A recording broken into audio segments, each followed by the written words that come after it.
It is Wednesday, February 12th. Now we're on the right sides of the screen. I got to get Cyrus his own graphic in the big graphic opening because it ain't just a Damon Bruce show. Oh, no, it is Warriors Weekly.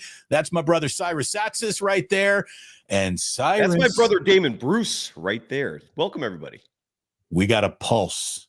We got something to talk about. There is some life being breathed back into this Warriors season, and I think that both of us were hesitant about Jimmy Butler through 8 quarters, through 2 games. We are off to a great start with Jimmy Butler, and if you're a Warriors fan, there's a reason to lean in again. Okay, here we go. You ready for Warrior 2.0 to wrap up a season where 1.0 did not really work well?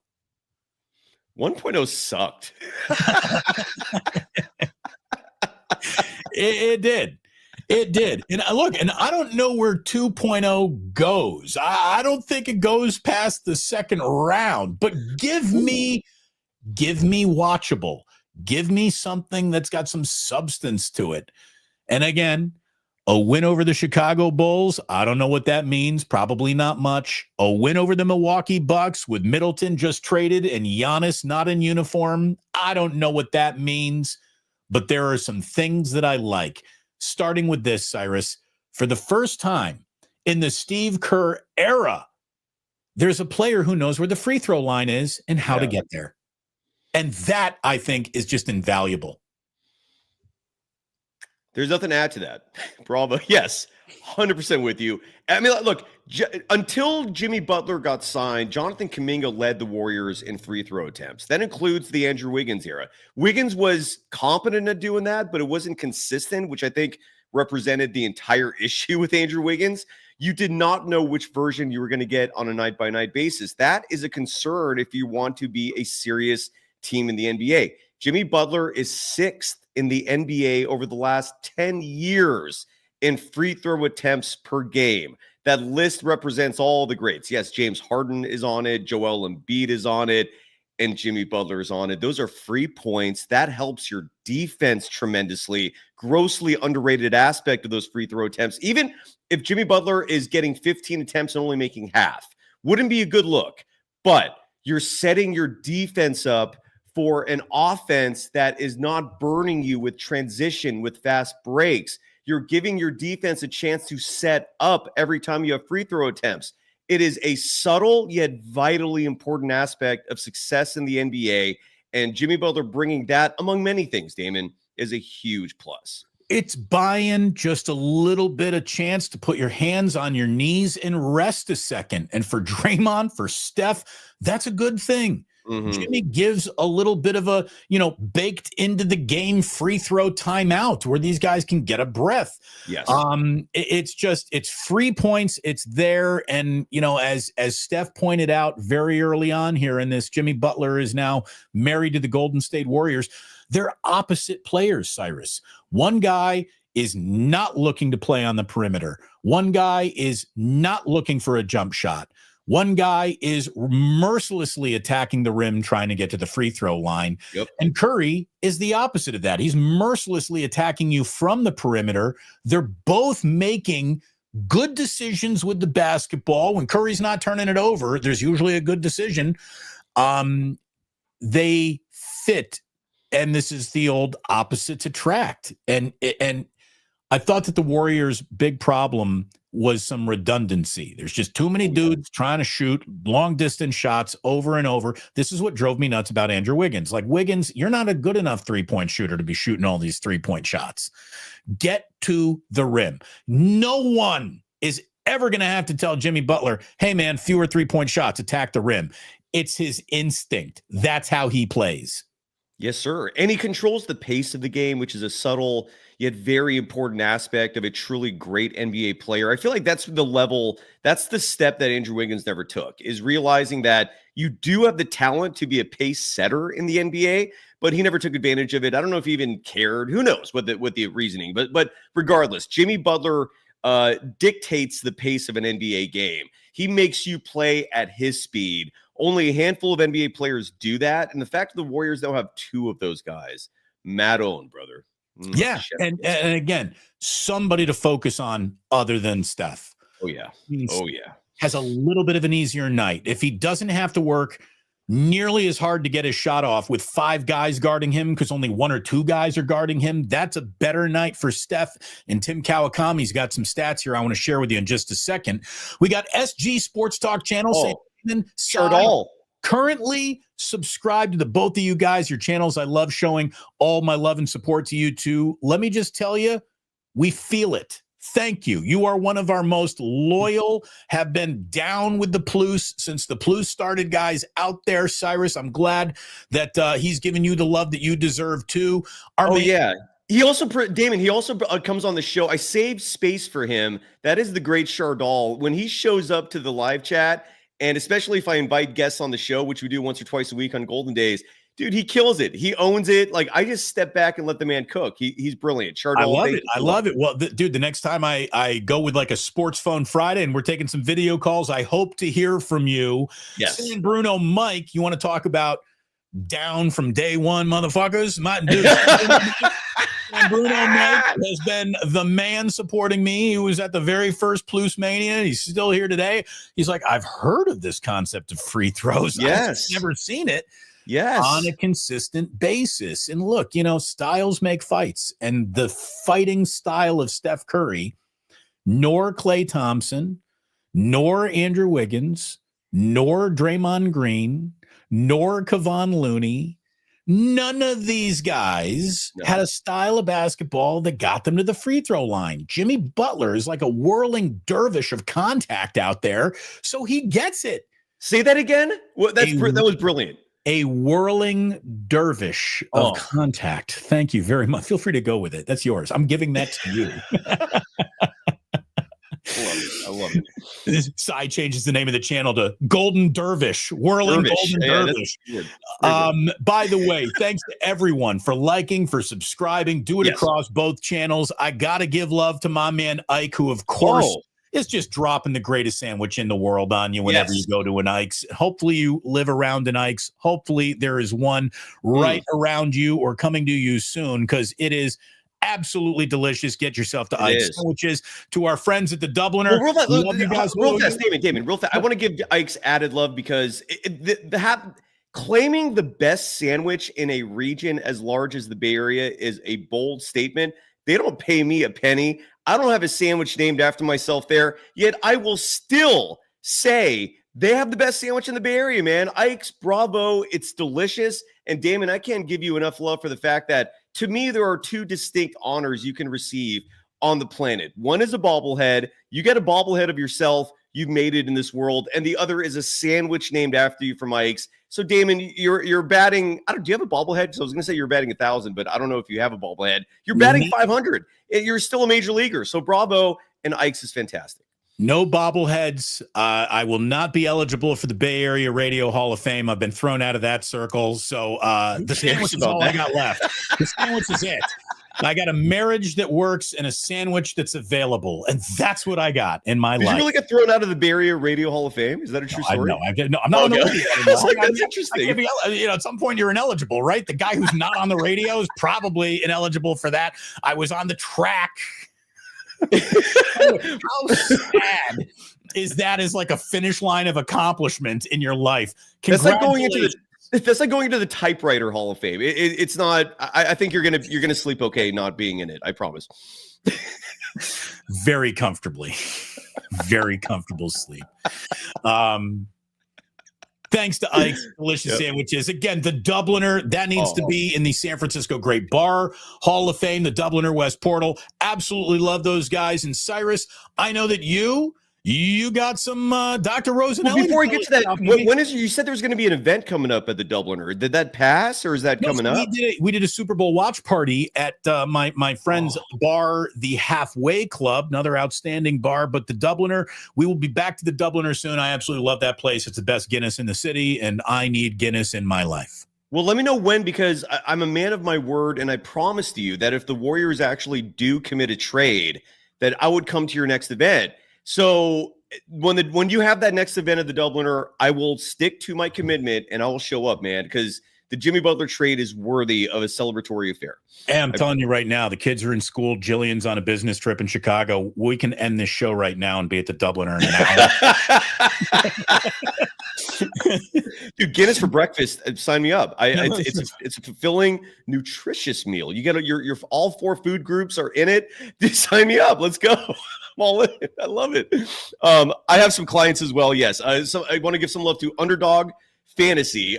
Damon, I've been winning money on this thing. I post my picks on Twitter. If you ever want to win some money with me, use the promo code GSW to get a free pick and up to $1,000 in bonus cash. Got to give some love to Dr. Tom Rosanelli, who is helping gentlemen out there feel good about themselves. If your hair is thinning, if it's falling out, not only can you feel good about yourself with a man who is the doctor in San Francisco in the Bay Area. His client list includes Hall of Fame athletes, broadcasters, artists, you name it. He's a legend.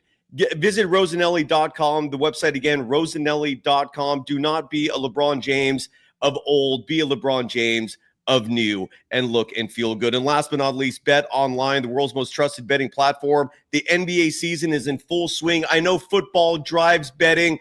It's sadly over. That's what the NBA can be your fix. Check out BetOnline. The game starts here. Back to the program. Yeah, and so this guy's been showing up in really weird random shows saying, talk about Justin Tucker like you did Deshaun Watson. Tucker has 10 women accusing him of similar sex crime. If you have ever abused a woman, you can go fuck off. You shouldn't be a professional athlete anymore. Fuck Deshaun Watson. Fuck Justin Tucker if he's guilty of all of this. Also, he's a kicker. I don't care. Also, this is a show about basketball. So, Tom, fuck you. I mean, well, real quick, just to maybe quell his thirst and make him feel better. Yeah, the Justin Tucker story, it's bizarre. It's it's gross if it's true. Very similar to Deshaun Watson. Huge difference is, like you said, he's a kicker who's also at the end of his career. So my guess is the dude was already missing kicks. He's no longer at the same clip he was. This will be his death knell. You're not going to see him in the NFL after this, likely. And if it's true what he did, he's a scummy human being. Yeah. Here's the thing. If you're a professional athlete who's a millionaire and you're good looking and you still got to con women into jerking you off, you're such a loser. I'd like to think that if I were incredibly rich in the prime of my career and a physical specimen, those jerks would be for free. They'd just be lining up to do it. The fact that you are a multi-millionaire and you're still paying for your pussy is the saddest story to possibly tell about a successful man. I mean, and there's levels to this too. It's like, be a gentleman. Like my guess is guys like Justin Tucker are going into these situations and they're acting like arrogant pricks where they have expectations. They think they're higher than almighty and the ego is insane. Like, just read the room, be respectful to other people and get a clue if that person's not going along with you. Like, just don't expect things like that from other human beings, man. Just have some boundaries and be respectful. It's crazy what these individuals do to put themselves in these situations. If you were just a decent person, you would not find yourself in these scenarios. So exactly. Just stop being an absolute scumbag. Yes. Play manipulator. Yes. It's pretty obvious, but get a hint. Yeah. Get a clue. Yes. So Justin Tucker should be worried. There's one person who's looking for commentary at all times on Justin Tucker, even on shows that aren't about the Ravens. So there we go. I'm glad we filled that totally random request. Now there you go. We move back to the Golden State Warriors again. We move back into the realm of watchable and interesting, and how far along this goes, we don't know. But Tim Kawakami offered this, just saying, in the 2 games prior to Jimmy Butler's arrival, Curry was scoring an average of 34.5 points, but taking 33 shots to get there. In the 2 games with Jimmy, Curry's averaged 36 points on an average of just 21.5 shots. Not only is that more efficient, but it saves gasoline. Steph Curry has to burn more gasoline to get a shot off in a game before Jimmy arrived than he has to burn gasoline to get a shot off now. the two of them have a gravitational pull that helps the other. Butler's pulling guys off the perimeter, and Curry pulls guys out of the lane, and Jimmy can go into it and attack. And that's why it's working. I want to share, Cyrus, this video of Draymond Green talking about what – hold on. Wait a minute. There we go. Let me go over here. Let me press play. Let me be quiet. Here we go. This is Draymond, Baron Davis talking about Jimmy Butler's arrival and just how it's fitting together early because he and Steph complement each other. Here we go. Like, we got Jimmy Butler. Like, this is no small deal. It's Jimmy Butler. Steph, he looked like he got belief. After the trade, he looked at me and he said, man, it's crazy because it just dawned on me that, like, this is it. Yeah. Like, this is the last run. Last ride. Like, and I said, let's do it. Let's ride to the wheels fall off. Like, let's do it. Yeah, let's go. It was an emotional moment. You know, people get caught up in all the stuff that was going on in the Miami last podcast. Remember, I had said, I just don't want Jimmy to end up in the spot where they use that against him. The reason I said that is because it's a guy that I respect as a winner. Yeah. I've been victim of people trying to take a winner and tear him down through all these false narratives. And so I've been a victim of that. And as you see, coming out of it, you're seeing exactly the Jimmy Butler that I knew. I feel great, brother. You know, it's been a while since I've gone into basketball games like, oh, yeah, we're going to go just win. Stuff going to get harder. We're going to have to figure stuff out, you know, but I know when it's right. There you go, Cyrus. You know, I think the kids, it's got a word for it. Vibes. The vibes are now right again. And Steph Curry, Draymond had a reason to be dobbered down. These guys know. You didn't have to tell either Steph or Draymond this shit isn't fitting together anymore. It's not where they know. They try to put on a brave face in every question and press conference and podcast, but they knew they were on a fast track to nowhere. I also think that they know they're not about to be NBA champions because of Jimmy Butler, but they feel good. Look good, feel good, play good is part of that equation, man. I think they feel good about this, and where it goes, I don't know exactly where this goes. No, well, no one knows. Clearly, no one does. But so I'm going to take it a step further, and I do think this team is a legitimate contender. In the Western Conference, we've talked about this, right? Parity has completely taken over, at least I'd say overall in the total NBA, but particularly in the Western Conference, where you look at seedings 2 through 12, and a month from now, it could be flipped. And I don't think people would be blown away by that. It's wide open. The Warriors were in it incredibly with the previous iteration. Warriors 1.0, the version nobody gave a shit about because it was dull, boring basketball that wasn't going anywhere. That version was still a playoff contender, as crazy as it sounds.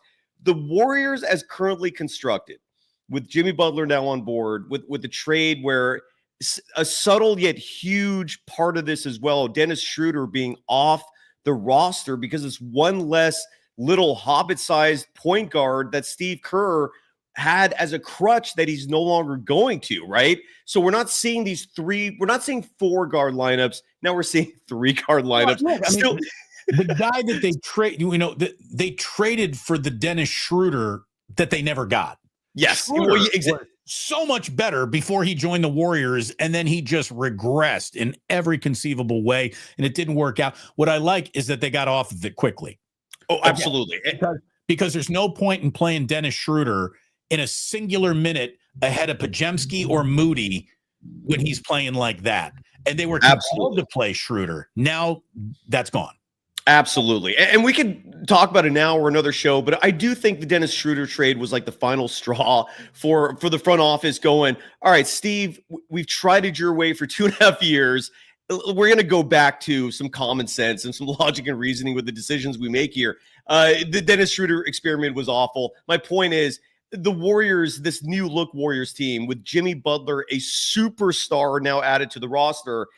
To me, there's only one team in the West that is daunting and unreadable in terms of what the matchup would look like, and that's the Denver Nuggets. As weird as this sounds, the LA Lakers getting Luka Doncic, I think big picture, long-term is a magnificent move for them.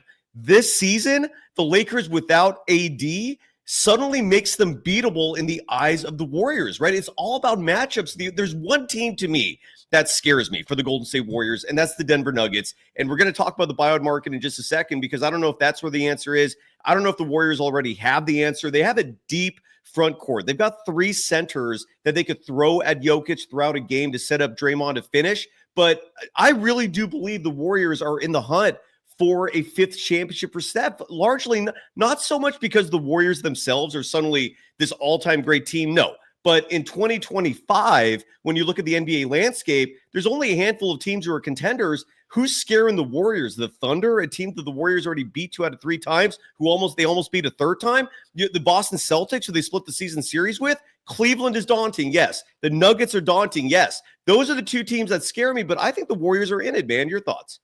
I still haven't seen it with Kuminga yet, so I got to watch that. Fair. I got to see if Trace Jackson Davis can't play himself back into a rotation, or if it's going to be like Moody, and good luck with that as far as your front court presence the rest of the way. Can Draymond really give you a half a season and a full playoff run being your primary 5? Because it looks like that could be the direction they're going in. And I just don't know yet. Yeah. I think that this Luka Laker thing could be like an instant problem right now. I really do. I've only, again, haven't seen enough of it, but Dalton Connect now coming back because that trade got rescinded. What does that look like with Austin Reeves? We got 3 white boys on the Lakers now. What the fuck? I mean, this is going to get more interesting before I think I know what the Lakers are, and certainly what I know the Warriors are. What I do like about this, though, is that when Jonathan Kuminga comes back, he finally now, Steph, or Cyrus, has a Thank you. I'll take that mistake. Call me Steph all day, every day, man. Thanks for that. Yeah, good stuff. I like the Freudian slip there. Cyrus Curry. The short order chef. Make a really good grilled cheese. Seriously, when Jonathan Kuminga looks at who do I want to be on this team, I don't think anyone really wanted to be Andrew Wiggins. Maybe defensively, there were some, noble pursuits there, but offensively, I hate Andrew Wiggins' game. Don't be like that guy. No. No one can play like Steph Curry, but Steph Curry. Klay Thompson was the closest thing we've come to it, but it's not available. Maybe Trae Young. You can't play like Draymond because that's basically being devoid of an offensive game, and a classic offensive game where you're shooting, you're scoring. Draymond obviously is a good offensive player. You just have to interpret what that means more than on other guys. I want Jonathan Kuminga to say, I want to be like Jimmy Butler when I grow up. I want Jonathan Kuminga to look at Jimmy Butler, how he attacks the basket, how he gets to the free throw line, how he keeps pressure on everyone by going to the rim and takes pressure off the perimeter by going somewhere other than the perimeter. I want Jimmy Butler to be the dog that Jonathan Kuminga now puppy dogs the rest of the year. Follow that guy. Be like that guy. And if that brings us a new level of Jonathan Kuminga, who this team now, your deadline is come and gone. You are committed to Jonathan Kuminga. Full stop. Play him 40 minutes. Play him 40 minutes a night. Yes. Let's see what you finally got. Kuminga, Butler, Curry, Draymond, player X. Are you going big or exactly. going small at that point? That 5th spot is is wide open. Did you see or read, what Anthony Slater wrote? This has been all over the social media circles in case you don't have a subscription to The Athletic. I do. Joel Lacob told Anthony Slater that Jonathan Kuminga isn't going anywhere. He loves him. Music to my ears. Because just like you said, with Jimmy Butler on board, Jonathan Kuminga now has a mentor, someone to model his game after that he hasn't had on this roster. And if Jonathan Kuminga can be 3/4 of what Jimmy Butler has become, I'm happy, right? I mean, realistically, it could be much higher than that. But no, you've seen these facial expressions Kuminga has shown while he's still recuperating it, traveling with the team, watching Jimmy Butler on the court, the impact he's having with Steph and vice versa. You could tell he's giddy. He actually went on Twitter for the first time in almost a year. He expressed that he was not going to use the platform like a lot of people. He's so excited he came back to Twitter and said he's itching to get back on the basketball court. I'm 1,000% with you. Like the minutes I've been saying for years that Kuminga should be getting at least 30 plus just to develop and become the player we hope he's going to be. The Warriors have 4/5 of a dynamic lineup. The fifth is a wild card. And I don't know if it's going to be dependent on the night, whether it's Buddy Hield, whether it's Brandon Pajemski, whether it's Moses Moody, whether it's Quentin I think you got to hot hand that, right? You got to just go with your hot hand. Unless you find someone in the buyout market. There are some intriguing names there. And I don't know if you're aware of this, Damon, because this was a very subtle news report that dropped. But when Jimmy Butler got traded to the Golden State Warriors, he waived his trade bonus. This is a stipulation in a lot of players' contracts. Anthony Davis had it in his contract as well, that he also waived to help the Mavericks. Again, that Mavericks deal, it's forever going to be just one of those, what have you done, Dallas, man? Like it's insane what's going on there. Although I don't care. Look at the compensation Utah got for trading Rudy Gobert, and look at the compensation that Dallas got for trading Luka Doncic. The league should not have allowed it to go through. I'm dead serious. The league should not have allowed that trade to go through. It was more lopsided than the, Chris Paul trade that got vetoed famously in New Orleans all those years ago, and the Pau Gasol and blah, blah, blah, blah, blah. And, it is staggeringly inefficient compensation, and that is with a first ballot Hall of Famer being returned in Anthony Davis, who of course got hurt in his first game. He was playing wonderfully in that first game, but of course he got hurt. Then their backup center got hurt. So now instead of having Luka Doncic and Kyrie Irving, you have Kyrie Irving and no centers, no Anthony Davis. The Mavericks are throwing fans out for saying fuck Nico Harrison. Crazy. It is crazy. I'm telling you, they're trying to sabotage that franchise. Like this is, I believe, an attempt to relocate. We're seeing the John Fisher model, I think, being played out with the Dallas Mavericks. Damon, I said first of all, you if anyone's going to talk about that comparison, it should be you, because you've become infamously tied to the Oakland A's for the John Fisher criticism, which I'm 1,000% behind you on.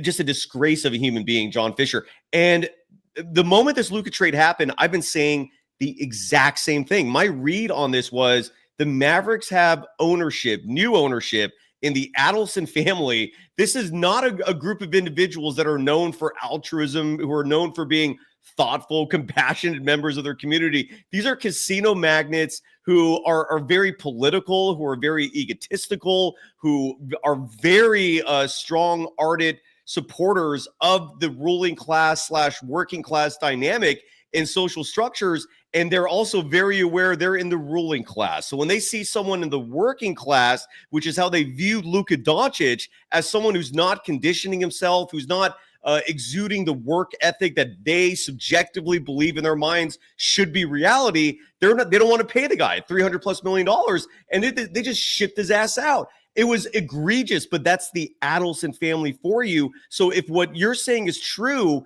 which is them using this as an excuse to completely disenfranchise that Dallas base so they can get the hell out of there without any tears being spilled, it would not surprise me if that's the agenda. The Mavericks are a cudgel that is the means to an end. Here's what new Mavericks ownership wants. They either want to build a casino in Dallas and need the state legislatures to, give them the law and the zoning to do that. And in order to convince all of those state legislatures to do that, they're going to say, if you don't do this, we are going to pull the Mavericks into Las Vegas, who is interested in acquiring an NBA team. And that's what's going to happen. So it's either give us what we want, or we're going to take what you have. That's what's going on. You're right. You're absolutely right. And it's funny because the owner, who's the son-in-law of the original hierarchy of that family, he's the guy who's basically taking control.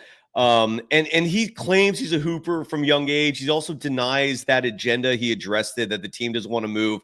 Bullshit, dude. Like, the Dallas Mavericks were an expansion team in 1980, which is a long time ago, but that actually incredibly happened during our lifetimes. So let's not pretend that like they're this, this 5-6 decade long fixture in Dallas. Teams have moved who have been a much less centered in a specific region. It would not surprise me if this was part of the agenda. But the Adelsons, again, they're not someone who's going to pay an NBA player, regardless of his stature as a superstar like Luka Doncic. To them, Luka Doncic is an employee. And if you're not meeting the standards that they expect, and look, let's not pretend and kid ourselves that Luka Doncic is an example of work ethic, is a model for what you want your own kids to do in terms of the amount of work you want to put in to excel at whatever it is you're working at. Luka Doncic smokes cigarettes, he eats cheeseburgers, he drinks beers. I'm not exaggerating. He does not have the best diet.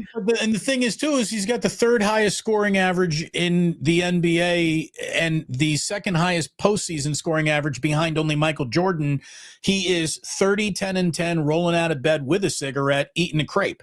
Agreed. I'm not pretending for a second if I'm the Mavericks owners, I'm not keeping like that was the dumbest trade imaginable. I'm just trying to give people the perspective of the Adelson family, which is a very hard perspective to understand. I would have given him a Supermax in a cheeseburger. Yes. Here you go, Luka, with a pack of cigarettes underneath it. There you go. But to the Adelson family, who, again, there is the difference between rich and wealthy is Luka Doncic and the Adelsons, right?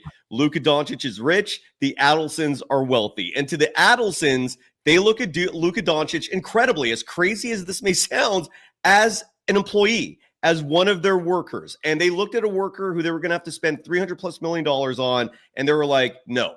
Hell to the no. We're in control here. This is all about power and control, man. This is all about ego. It's disgusting, dude. Like I feel almost have pity for the Mavericks fans, but screw them at the same time. No, I got pity for Mavericks fans. That's awful. That's awful. I'm going to, here's a 25-year-old generational talent who is the second best player already in your franchise's history, and we're going to trade him before the checkered flag, even gets to drop.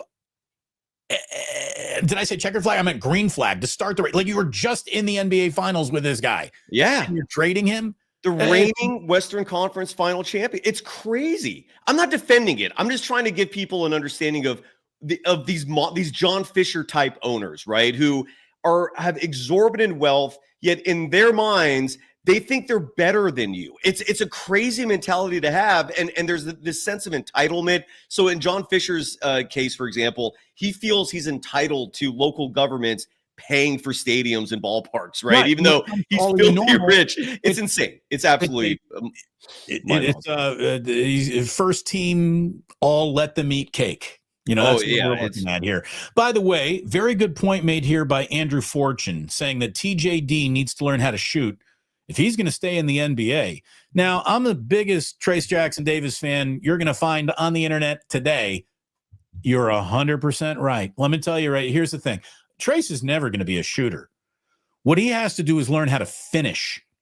Like when we talk about who smokes the most amount of open look layups in the NBA, the correct answer might be Trayce Jackson-Davis. And what I don't understand is he was not this player in college. He was the guy who went up and yammed it down and wasn't looking for the finger roll or the layup or the flourish around the rim. He was attacked. I want him to believe in himself again as the guy who's going to flush this. I don't know why, let me look at the dunk he put on Giannis last year. Do that, or excuse me, Wembanyama. Do that again. Keep doing that. Just quit the soft shit around the rim. Go to the rack like it slapped your mama. That's what I want. And again, I'm a fan of Trayce Jackson-Davis. I think a part of this, and we've covered this extensively, and I don't think now's the right time to get negative or focus on Steve Kerr so much, but it is worth pointing out. He's not exactly his strong suit is not developing young talent. Okay, like I think that's a fair statement to make. And the way he's handled Trayce Jackson-Davis has not exactly built confidence in him. Has not exactly led him to growing as an individual. Now, with all that said, the Warriors have not in a long time have had depth like this at the center position, meaning in 2023 and 2024, they had Kevon Looney, and I think that was about it, right? Like, I don't remember much beyond him in terms of having backups. The Warriors now have 3 centers on their roster, and Looney, Trayce Jackson-Davis, and Quentin Post, who's incredibly starting games. most nights. I don't know why he didn't start against Milwaukee, but whatever. Why did it take so long to get to this guy? And that. My point is, I think long-term Trace Jackson Davis is going to be okay. I think the team does look at him as a long-term fixture. And when you're looking at teams like Denver, when you're looking at those few teams in the NBA that do have a lot of size, the Warriors for the first time this year, for the first time in years, have depth at the center position, meaning you can just throw bodies at these guys, even if you have to rack up fouls, which is not ideal, but you don't want other players to feel comfortable out there. Nikola Jokic was getting way too comfortable. Evan Mobley, I don't want him feeling comfortable if the Warriors have to play the Cavaliers. Even a team like Boston with Al Horford and Kristaps Porzingis, they were feeling way too comfortable. Now, Trace Jackson Davis may see a role in this big picture, and I do think Trace Jackson Davis is a cog in a machine that is pursuing a title, man. I really do. I know you're not there yet. I see the bigger picture here with the Warriors and Trace Jackson Davis. I think he could still serve a vitally important role in this. And for the Trace Jackson Davis fans, yourself included, myself included, I think big picture, 2-3 years from now, he is going to be a vitally important piece. Look, I hope you're right. Every year I've ever watched him play basketball, he's gotten better until this year. Yeah. And call it a sophomore slump. The league is hard on young big men. We didn't get a huge sample size of Trace when he was given more responsibility. Unfortunately, he didn't answer that bell. I think that Steve Kerr does have too quick a hook on his rookies, but yes. I will also, as a Trace Jackson Davis aficionado, tell you that he played himself off the court. He did. That's fair too. He did a little, and I think he'll get back into the good graces again just by getting more aggressive. And as was said, send it in, Jerome. Dunk that shit. Dunk it. And again, that is the problem with Kerr. He lacks the patience for developing talent. Like Steve Kerr is the coach you want for a stacked veteran team who just needs a leader to put it all together, right? When it comes to young pieces and having the patience to let them write out mistakes, that is not Steve Kerr. Trace Jackson Davis needs to stay out there through the mistakes, and you don't see that, and that's why his development has been stunted a little bit, because the patience is not there to let players like him or Kuminga. And hindsight's always 20/20, right? You look back and you see it all. The right time to have played him was last year and in the first half of this year, when you're playing a whole bunch of this basketball sucks basketball. Yes. And you're not now married to results. After the Jimmy Butler trade, you are married to your nightly results now. It's time to stack some wins. If you're going to stack wins, now's the time. No more time to experiment. Now you got to know who you are. So I do hope he can work his way back. And since this is a basketball show, let me just say, Tom Izzo is one win away from the most Big Ten conference wins in the history of the conference. He will pass Bob Knight with one more win. Last night, he had an opportunity to do that against Indiana. In Indiana, who is firing Mike Woodson, who has already told him he's not coming back next year, at least put their foot down at the Breslin Center and said, not on our fucking watch. You're going to pass Bobby's. No. Now we're probably going to go on to have a terrible year and not make the NCAA tournament. But there you go. At least we didn't let Izzo pass Bobby against IU. There is no one more comfortable in the world, though, that I would rather see pass Bobby than Izzo. He's a good dude. He's a good coach. I'm Izzo guy. And that's Hoosier pride, ladies and gentlemen, right there. There it is. If you gotta beat me with someone I respect the shit out of. And I do respect the shit out of Tom Izzo. Okay, back to the NBA. Back to the fact that these miserable Mavericks that we were talking about come in focus for the Golden State Warriors this evening. We got Mavericks hosting the Warriors tonight in Dallas. We got fans getting thrown out if they say the wrong thing on fan cam. You got no Anthony Davis. Their backup center also had a core strain or something. So you are going to have a light in the loafers Mavericks team tonight, back to back that with a frisky, still figuring out what young dogs they are, Houston Rockets team. If the Warriors can really take the Dallas, Houston, the Texas two-step road trip, if they can win back-to-back nights here, Then they got the entire All-Star break, Cyrus. Then they got Jonathan Kuminga, hopefully returning after that. Then they got a game up in Sacramento, and then they're finally going to be back at Chase Center to take to take on a team after, in the last week of February. We still got a while before the Warriors got another home game here. I know, it's crazy. These back-to-backs are stupidly, weirdly important games now for the Warriors here. So a really big 48 hours of basketball coming up for Golden State. Agreed. And this doesn't get mentioned enough. The Warriors have the most back-to-backs on their NBA schedule in the entire NBA. I do Steph Curry, right? It's like, what? But how do you justify that? Like I don't understand. I don't know if the Warriors have made their gripes behind the scenes and they just haven't gone public with it, but I don't understand how you're not raising a bigger stink about that. I don't understand how that's fair. Why do the Warriors have to play the most back-to-backs? They're not even the most inconvenient part of the country for traveling purposes. You would think Portland is a more difficult spot, or Minnesota. I don't know.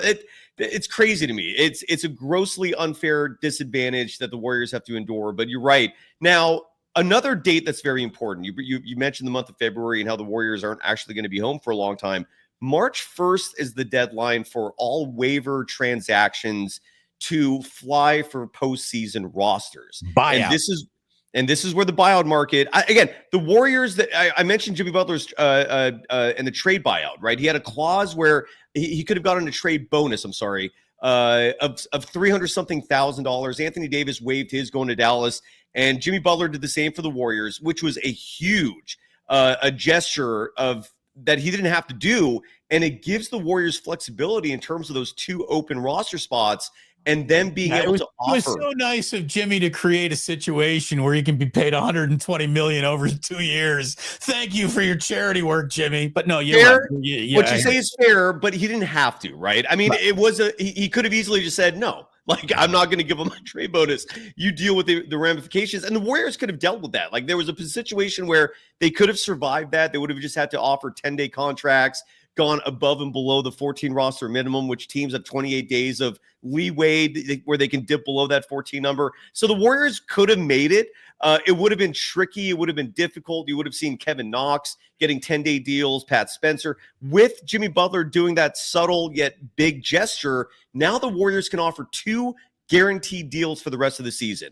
And this is where we can have a conversation about whether those 2 players come from Santa Cruz, they come from the two-way spots, or they come from the buyout market. But the Warriors can be active, Damon. Let me ask you this. Would you prefer them going to the buyout market and finding someone that might solve a big issue, or would you rather just stay in-house and keep the chemistry going? Like, what would be your preference? Squabble up with Post and Pat Spencer, and that's your or Kevin Knox. Kevin Knox is a name that seems to be brought up a lot because he's playing very well in Santa Cruz, and he's not eligible for a two-way deal because this is his 6th year in the league. 4 years is the max for two-way players. So we haven't been able to see him in that two-way role, but we can now see him with a guaranteed contract. And Kevin Knox supposedly is playing fantastic basketball in Santa Cruz, former number 9 pick. So would you rather stay in-house, or would you explore the buyout market, or both? Let's talk buyout market. First of all, let's get excuse me, sommelier, may I see the wine list? I'd love to know what is available by the glass tonight. Let me know. Yes, sir. Yes, sir. I wish we had some good music for this, but on the menu is a fine collection of samples that we have from all across the world, Mr. Bruce. Not just here in the good US of A. We have a fine French collection. We have a fine collection from the continent of Africa, from the continent of Europe. We might even have some South American flavor in here. Are you ready, sir, to hear some names? Give it to me. All right. I'll go 5 at a time. There's a lot of names here, so I'll go 5 at a time. Don't give me. Let's just go through them one at a time, and I'll just tell you whether or not I'm interested, right, and we'll come back to the ones we're interested in. Perfect. Mo Bamba.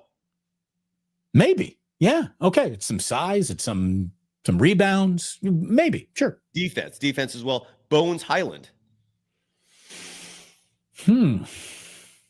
Reggie Jackson. Oh, sorry. Bones is a little bit of a squabbler, but he's fallen out of favor, right? So I don't know. Maybe that was a flash in the pan. Let's keep going. Reggie Jackson. Let's keep going. Josh Richardson. No.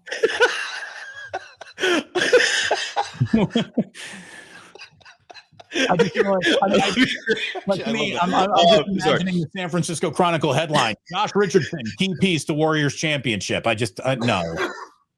Excuse me. How about Jaden Springer? So the funny thing is, the guy that I might have been the most interested in, just from a can you get value out of this depreciated asset, was Ben Simmons, but Simmons is already signed on with the Clippers, right? Correct. I actually, when you see the rest of these names, I'm actually relieved that the Warriors didn't explore that, because here's a new one, and this one's intriguing.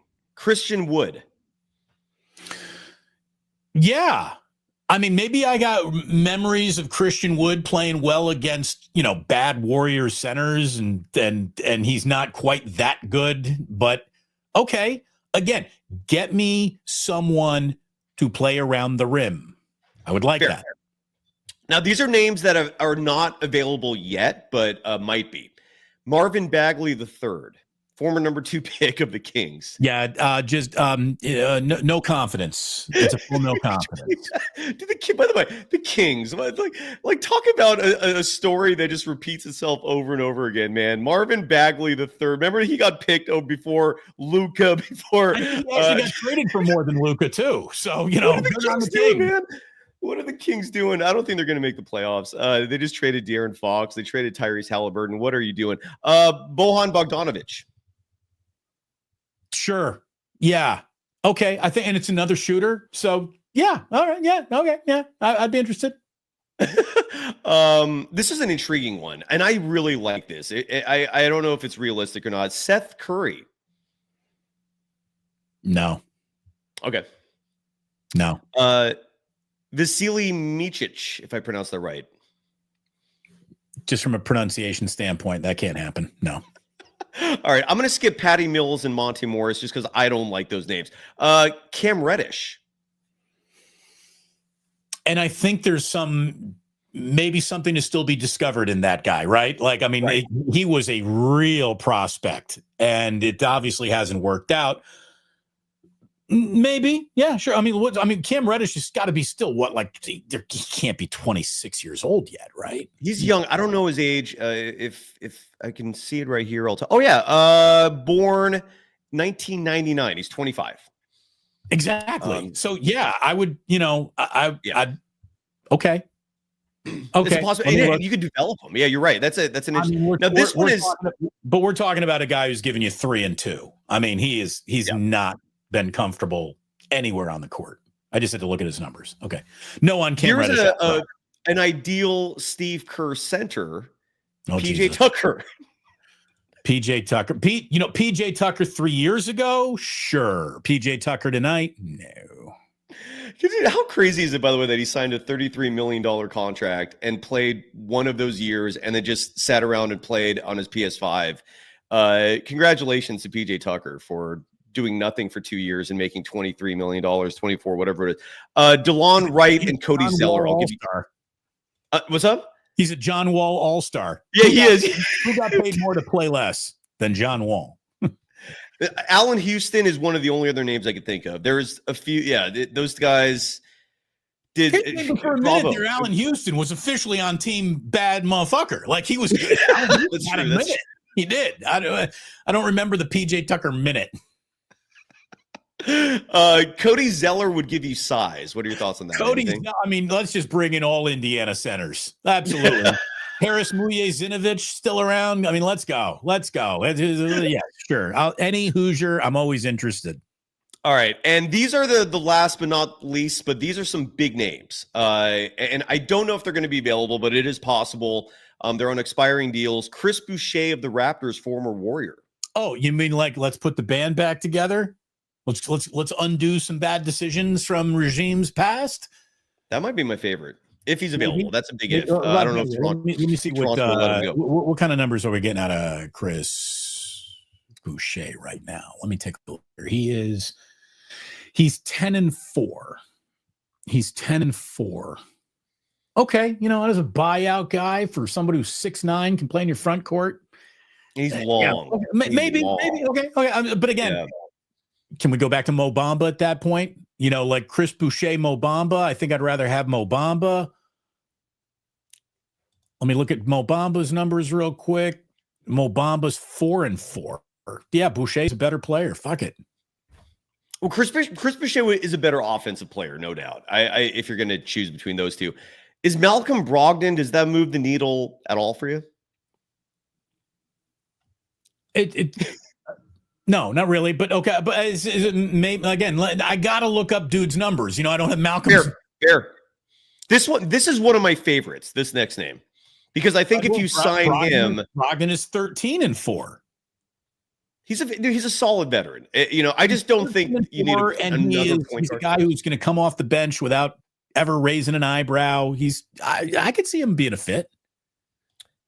This one is one of my favorites. And again, I feel like when we talk about that wild card as the 5th player on the Warriors roster in your closing lineup, he fits that, solves it.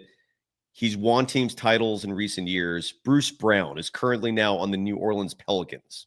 Okay. Again, let me. And again, don't look at his numbers this year are not gonna impress you, but the intangibles he brings intrigues me. Javonte Green of the Pelicans. Look at this way: the shooting guard who plays defense. Yeah. Yeah. I mean, Bruce Brown wouldn't be a bad idea at all. He's got like a pit bull style mentality to his play. Like, he's a tough dude, man. He's great defensively, makes clutch baskets offensively. He's just not a guy you want to give 30 minutes a night to. And I think that's where teams have made mistakes with giving him deals. Javonte Green. So let me just ask about Bruce Brown. At what point would you rather see Bruce Brown than giving 10 more minutes a night to Podziemski if he starts hitting some threes? I would still rather have Bruce Brown closing than Podziemski, just at this stage of his career, just because Podziemski, what Bruce Brown would give you defensively is why I would go with Brown. And Bruce can make, he's one of those guys when the pressure is building, he thrives. I don't know if Podziemski's that guy yet. Maybe he is. I don't know. I just haven't seen enough to come to that conclusion. But I think ahead to Game 6 of the Western Conference Finals. Like, I'm putting myself in those kinds of scenarios, and you desperately need a stop, and you need 2 points. I feel more comfortable with Bruce Brown than I would with Brandon Podziemski, but that's just me. And we're not done with the list. For people asking about other people, like I see real Dwight. Quick to say, oh my God, it's Manny. He says Dwight Howard or McGee. I think this team would go back to JaVale McGee before they gave Dwight Howard a flyer. Agreed. And Dwight Howard's old. He's been out of the league for so long. I don't think there's realism there, even though I wouldn't hate it, but I just don't think that's plausible at this point. JaVale McGee's another story. I would love that. Would love it. There's going to be one more center I'm going to present to you in just a second who might even move the needle more than those names. I'll save that for last. Does Javonte Green move the needle for you at all? Can I every time you're giving me a name now, I want to look up some current numbers before I all say right. now. Go for it. Javonte Green. No, I'm not bringing in a guy who's 5-3 at 6'4". Sounds good. That is fair. Trey Jones of the Bulls, point guard. You know what? Screw. I'm not into that. Forget it. No. Don't even look that up. Here's the last one. This is the big one, and I think this one I wouldn't hate it. I would not hate this, Damon. Your thoughts if he becomes available? Currently with the Atlanta Hawks, Larry Nance Jr. High energy guy. I think he would make life a little difficult for Nikola Jokic. By the way, when you click on Larry Nance, if you go to Larry Nance without the junior, you're like, yeah, sign that guy. Oh my God. No, it's Larry Nance Jr. Okay. Junior, yeah. He's still good. He's still good. 245, 8-4, shooting 50% from the floor, 44% field goal, 45% from downtown, actually, 70% from the line, 62.6 effective field goal. You can win a dunk contest. This guy, I think he was in one. Yeah, I don't know if he won. He might have won it. He might have actually won it. What is that too, right? I think. And anyways, yeah. Yes. And Jelani in the chat brings up Kelly Olynyk, who I haven't seen him mentioned as a buyout candidate, but he might be. I don't know. Been down that road. I know the Kerr didn't like the Kelly Olynyk fit, so that ain't gonna happen. There you go. And the buyout market is very hard to predict. It's I thank Hoop Hypes for doing a lot of this research for me. Or was it Hoop Hypes? There was Hoop Rumors. I apologize. Yeah. So there you go. That's the list. And the point is there are options, and they have until March 1st. Good times in Warriors basketball. Damon, it was a week ago, maybe 2 weeks ago. I'm pretty sure it was just a week ago that we were talking about going from Warriors Weekly to Warriors Monthly. And now Warriors Weekly is a firm set part of your schedule, folks. So we're not going anywhere. We're not going anywhere. We will continue the program thanks to Jimmy Butler. Now, look, we were going to continue it anyways, but now we're going to continue it, and you're going to have a compelling reason to tune in other than sharpening your knife of anger to stick it in your own eye because you're sick and tired of watching this basketball team. Oh, I've been sharpening that knife for years, brother. Look, I want to give real quick, just a little bit of love to a guy who doesn't get enough. And his name is first name Stephen, last name Curry. Oh. This was before the last 2 games were even played. Look at this, Cyrus. Most points in the history of position of point guard without free throws added in. I show you this just because Steph Curry has scored more points than any point guard ever until you start factoring in free throws. And I only bring that up to tell you this guy in the history of NBA superstardom has had the worst whistle I have ever seen. I know he doesn't have a send me to the free throw 30 times a game level of a game, but the whistle that he gets against him defensively has been atrocious for years. The whistle that isn't blown on him when he is being grabbed, held, his movement impeded all over the court. You can find a foul on Steph Curry on every possession of an NBA game, and not even a remote fraction of them are called. Where would this number be? Where would this number be, Cyrus, if he got to the free throw line a lot? It's egregious. He had a welt on his head. I think this was after the Bulls game. That was from a play where there was no whistle. Fitz has exhausted this line, but I'm glad he doesn't stop saying it, where there's never been another star player in the NBA, a superstar of his level, who's been treated like this by officials in terms of not getting the superstar whistle. It's absurd. And I don't know why. I mean, this is an asset that you're looking to protect and get the most out of with a whole bunch of questionable calls. It's insane. It's insane. It's absurd. It's gross. I hate it. You know, I do feel with every questionable thing in life, right? Like money is usually the agenda. Money corrupts. It's you follow the money to find out what's going on. And, you know, the fact that Steph is an Under Armour guy, I always wonder, I know that's a hard conspiracy line, but I always wonder if that's a huge part of the reason why he doesn't get the favoritism. The reason why it really doesn't make sense is I agree with you. Sometimes you got to follow the money. Steph Curry going to the free throw line makes more money than it loses. Warriors in more high-profile games, Warriors in deeper playoff rounds benefits the NBA. It's not a detriment to have them playing longer into the year. As a matter of fact, they're the number 1 attraction in the whole fucking sport. So you'd think that there'd be a little benefit of the doubt given to this man, but there's not. Now, if we can bring to an end what I love about Steph Curry, I have to talk about the first official what the fuck are you doing miscalculation of Steph Curry's career. How is it that we are getting the NBA All-Star game at Chase Center and Steph Curry's not in a 3-point shooting contest? What in God's name is that choice? Where did it come from? Why is it happening? I don't get it. A man who has made 0 mistakes in terms of public relations in his entire career, I think is making a mistake here. You know, when Barry Bonds didn't participate in the home run derby, I understood that there was a huge element of, you know what, fuck you guys and the steroids and the complaining about everything that I do, and now you want me to hit home runs? Fungal, you get none of them. You complain so much. No one's complaining about why is Steph not participating in the 3-point contest? Explain it to me like I'm a toddler. I don't get it. Supposedly, everything. I haven't put much thought into this at all. So you're bringing up something that I'm just sitting here listening, intrigued by, because you're right. You make a great point in terms of marketing. My understanding is there was an attempt to have a contest where it was going to be, I think, Steph and Sabrina Ionescu versus Caitlin Clark and Klay Thompson, but Caitlin Clark did not agree to it because I guess she wants to compete first in a WNBA All-Star game, 3-point contest before competing in an NBA one. I look, you're right. It makes no sense. If that story's true, it still doesn't explain why Steph isn't competing. You could make the argument he has nothing left to prove. Maybe he wants to, find as much time as possible to rest during the All-Star break. Who knows? But you're right. He should be in it. I don't understand why he's not.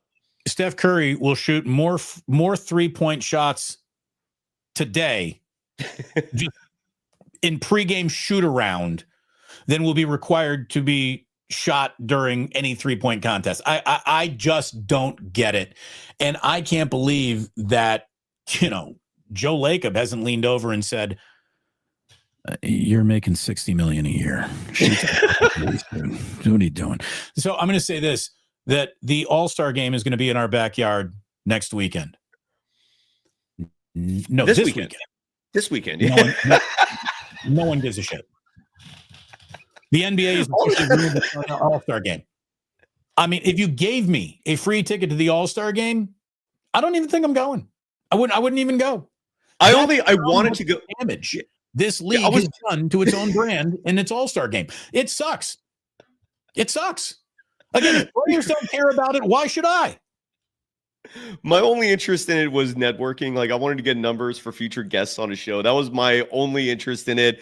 I applied too late. And again, this was an NBA production, so the NBA is running this whole thing. Who knows if maybe they made things a little too hectic for Steph, and he backed out of the 3-point deal. I don't know, but the All-Star game is an NBA production. The Warriors are not heavily involved in it. And I'm with you, man. I wouldn't spend money to go to this thing because All-Star games are just that. They're exhibitions.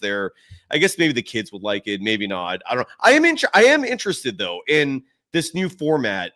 Not so much because I think these 3 teams are going to put any more effort than they previously did, but whoever plays the Rising Stars team, they're gonna have a game. Like, they're going to have a game on their hands. I don't know how that's going to work out in terms of who plays what, like which one of the TNT guys' teams will play the Rising Stars game. But that's one game I want to see because those guys will be forced to play. They don't want to get embarrassed by the Rising Stars, but those Rising Stars are going to put some effort in. So there will be, I think, a moment where we might see some intrigue. But otherwise, you're correct. It's just All-Star games are – they're all of them have become embarrassments, man. None of them are that interesting anymore. Nobody wants to try. Nobody, there's no stakes. Like, maybe that's the problem. Maybe the fact that there are no stakes is the real issue here. But I'm with you. If you don't care, why should I care? Exactly. It's just that simple. It's just that simple. If you guys are going to sleepwalk through 3/4 of the basketball game and maybe give us something to watch in the 4th quarter, and now you got all your different, well, how can we motivate guys to play hard? If you have to ask that question, just cancel the goddamn game. Just give everybody the week off. I really mean. This is OMG. Yeah. It's Manny again coming in says LeBron never did the dunk contest. I don't give a shit. LeBron is not Steph Curry. I don't care. Do you know how much less effort it takes to shoot 3 to win a dunk contest? You're on fire today, by the way, just so you know. But dude, a dunk contest is a big deal. You got to come up with something that no one's ever seen before. All Steph Curry has to do is shoot 20 more 3-point shots.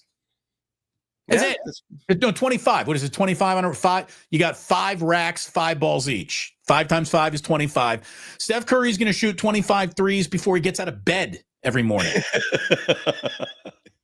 This is nothing for him. I don't know. And the other thing, well, maybe he doesn't want to take any, the glow off of Buddy Hield. Buddy Hield in an All-Star game?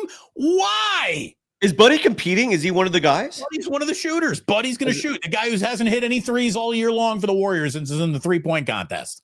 Until Jimmy Butler got here. Have you noticed how much better Buddy Hield looks with Jimmy Butler on this team? Yeah. When you don't have to guard him anymore, he can hit some threes. Maybe that's why he'll win the 3-point contest. Nobody's going to be guarding him. Maybe Buddy Hield would be better in the 3-point contest if you let Jimmy stand under the bucket and shag balls for him. Yep. Anyway, This is also from Chef A. Love you, Chef. Butler trade is what'll bring butts back to the seats. Ex-season ticket holders. I've been to 5 games and I wasn't going to go back, but my butt is going to find a seat again. She's back. Chef A.